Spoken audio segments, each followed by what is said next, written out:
nação santista, como vocês estão?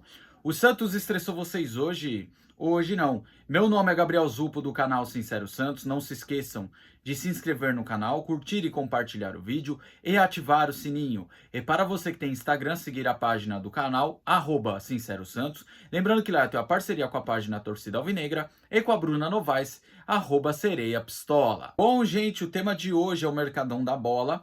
E eu começo com essa notícia aqui do Alanzinho para falar de uma forma rápida. Segundo o Diário do Peixe, o Alanzinho é emprestado para o clube da Romênia, onde vai render R$ 1 milhão para o Santos. O Alanzinho vai por empréstimo e quando terminar este empréstimo, ele não terá mais contrato com o Santos. Essa notícia eu vou comentar de uma forma breve. Eu acredito que o Alanzinho tenha tido poucas oportunidades aqui no Santos, mas também quando teve essas poucas oportunidades, principalmente quando era o Ariel Roland o treinador, não mostrou nada demais. A gente até criou uma expectativa que ele poderia ajudar, mas mostrou o porquê não teve tantas oportunidades, sabe? Não passou de ser um jogador razoável. E quando um jogador não tem tantas oportunidades no profissional, acredito que sempre rola algumas coisas nos bastidores que não vêm à tona para toda a torcida. É isso que eu tenho para falar sobre o Alanzinho. Então, boa sorte para ele lá na Romênia, que tenha sucesso e tenha uma ótima carreira pela frente. O segundo assunto que eu quero falar aqui com vocês é sobre o Rodrigo Fernandes, que não está nos planos do Santos e não teve nenhuma negociação bem sucedida. Com isso, o Rodrigo Fernandes terá que se reapresentar ao Santos, mas ele irá se apresentar para o time B, que seriam os jogadores que não estão nos planos do Santos. Enfim, para falar do Fernandes, gente, eu vou falar o seguinte. O Fernandes, quando foi contratado em 2022, ele foi um baita jogador, marcava bem, tinha intensidade, ajudava até na transição. O Fernandes várias vezes fazia essa transição e que resultava em gols do Santos. Pega o segundo gol do Santos contra o Fluminense em um 2-2 na Vila. Então o Fernandes tinha qualidades.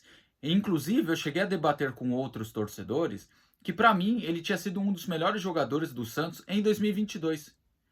Só que assim, o Fernandes tinha alguns defeitos já naquela época, que era a questão de tomar amarelo sempre, ser afobado em alguns botes, mas no geral era um bom jogador. Inclusive, boa parte da torcida aprovou a compra dele em definitivo. Só que assim, qual foi o problema do Fernandes? Nessa virada de 22 para 23, o Fernandes recebeu sondagens do Peñarol. E como é o time de coração dele, ele meio que se desligou do Santos, desfocou, parou de jogar bola. E com isso, ele virou um jogador totalmente irresponsável. Porque os defeitos dele pioraram, que é a questão do amarelo de forma besta, que é a questão de bote afobado. E suas qualidades parece que sumiram. Porque ele parou de acertar lançamento, ele parou de acertar passe, ele ficou limitado à marcação. E ele não era um jogador assim em 2022. É só você pegar os VTs dos jogos do Santos de 22 e 23 e comparar.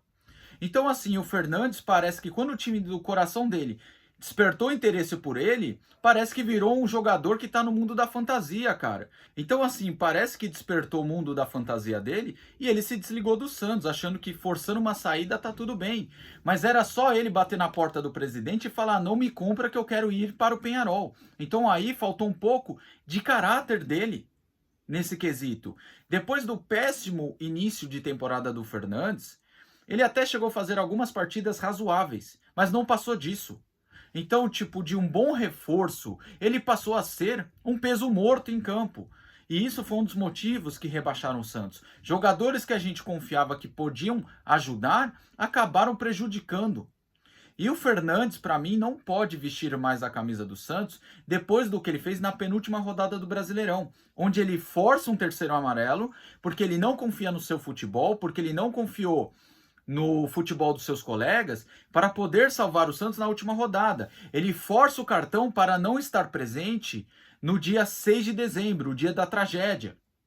Então, assim, o que eu tenho para falar do Fernandes é só decepção, porque ele era um bom jogador, era.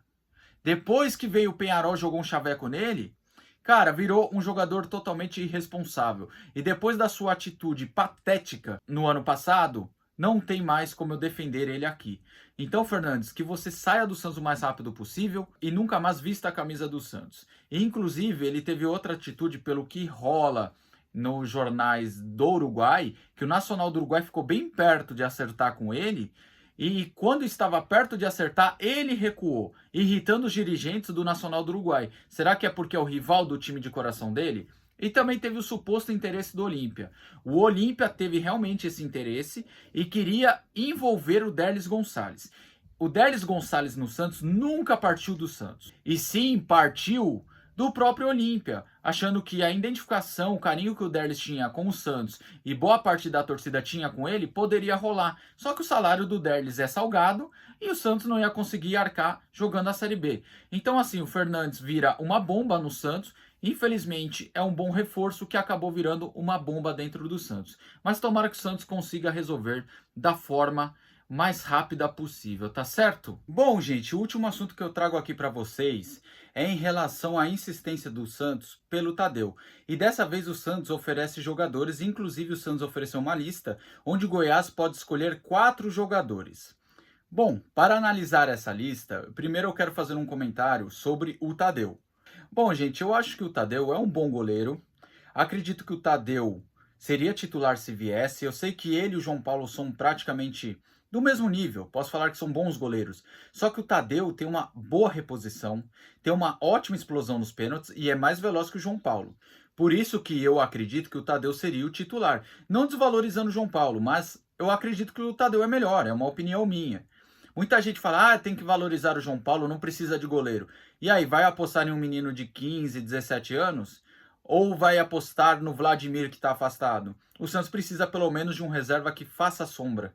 Um reserva que incomode o João Paulo. Porque ano passado, vou repetir mais uma vez, que vem vários defensores do João Paulo, que é assim, eu gosto do João Paulo, só que ele caiu de rendimento em 2023 porque não tinha um reserva à altura. Porque o reserva era o Vladimir. Então, se o Santos contratar um Tadeu, o João Paulo acorda para a vida, não se acomoda na posição e pode melhorar. E outra, se não melhorar, o Tadeu, que é um grande goleiro, toma a titularidade. Ponto. Agora, o que eu posso falar é que assim, o Goiás está tratando a negociação como se ele fosse o Neuer. Assim, o Goiás está errado? Não, ele está valorizando um ativo e não quer ceder um jogador para um concorrente direto pelo acesso.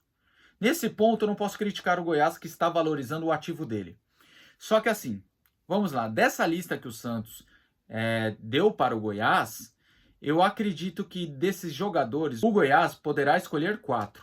Então, eu acho que o Goiás agora vai sentar, analisar. Isso mostra que pode ter negociação. A questão do Dodô e do Mendonça, se o Goiás quiser os dois, o Santos até propõe pagar metade dos salários pelo empréstimo. Ok? Então iriam 4 jogadores para o Goiás e o Tadeu viria com o empréstimo com opção de compra. Só que assim, desses 4, eu vou falar uma coisa sobre o Dodô e o Mendonça. O Dodô até topava uma redução salarial, mas não faz parte dos planos. Por quê?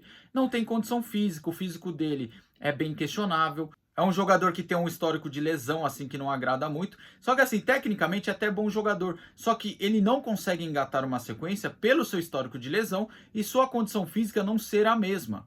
E o Dodô também não tem clima para ficar no Santos. O Dodô indo para outro clube, eu acredito, fazendo a pré-temporada lá no Goiás, ficando lá no Goiás, eu acredito que ele possa ajudar o time goiano. A mesma coisa o Mendonça. O Mendonça já é um jogador bem limitado tecnicamente, não tem clima para ficar no Santos. Eu até digo por causa que riu da cara de torcedor, inclusive ele riu da cara do tio do Sal Grosso, que tem o vídeo circulando aí nas redes sociais. Ele discutiu com o torcedor, depois colocaram fogo no carro dele. Então assim, não tem clima nenhum para o Mendonça. Tecnicamente é um jogador extremamente limitado. Quando precisava da ajuda dele para marcar, ele não marcava, ficava com a mão na cintura lá no ataque. Era um jogador que com a bola se atrapalhava, ou corria ou pensava. E por fim, as qualidades técnicas dele são velocidade e conclusão. O Mendonça, no final, mostrou muita irresponsabilidade com a camisa do Santos. Porque nos últimos jogos que a gente poderia contar com a velocidade dele, acabou virando o quê? Acabou virando um jogador que estava sem foco nenhum e prejudicou o Santos. Eu acho que se o Mendonça for para o Goiás, mudando o ambiente, ele já pode ser aquele Mendonça que foi no início do Paulistão para o Goiás. Então, assim, eu acredito que essa troca que o Goiás vai pegar 4 jogadores do Santos, que o Santos não utiliza, e o Santos vai pegar o goleiro Tadeu, acho que os dois vão sair ganhando, porque esses jogadores que o Santos não vai utilizar, mudando de ares, acho que podem melhorar o seu rendimento. E também a vinda do Tadeu pode subir o rendimento do João Paulo, ou a gente pode ter um grande titular, como é o goleiro Tadeu, tá certo? Bom, gente, as novidades do Santos são essas. Tamo junto, até a próxima e sempre Santos.